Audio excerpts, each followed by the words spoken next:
Hindi na ako nagprito ng itlog sa mantika.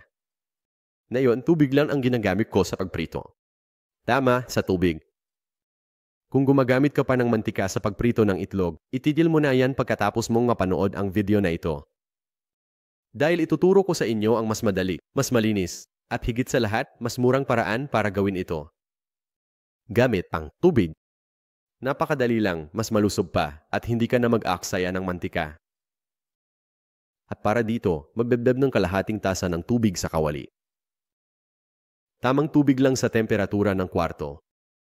Iyon ang katamtamang init at maghintay tayo na magsimulang kumulo ang tubig.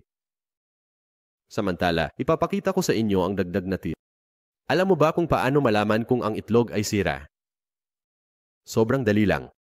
Ang kailangan mo lang gawin ay gamitin ang flashlight ng cellphone mo.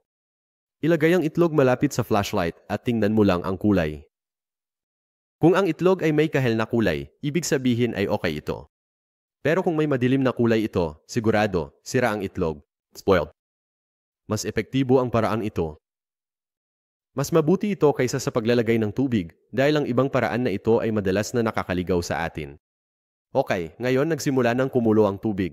Magdagdag ng suka. Ang ginagamit ko dito ay puting suka, pero syempre, pwede mong gamitin ang kahit anong meron ka dyan.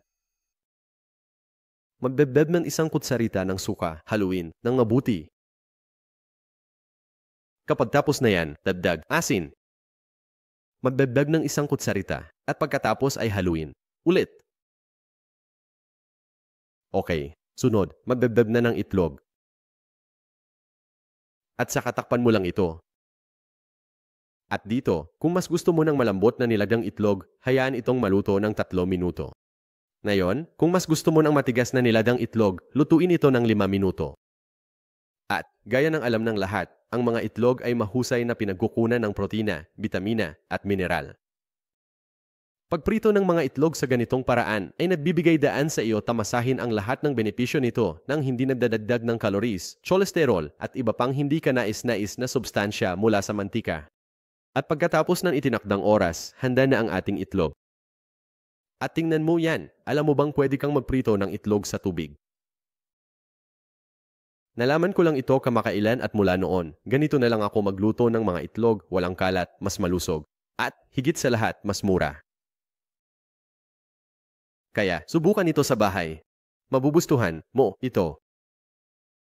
Kaya, yan tip sa araw ito. Salamat sa panonood at magkikita-kita tayo sa susunod na video.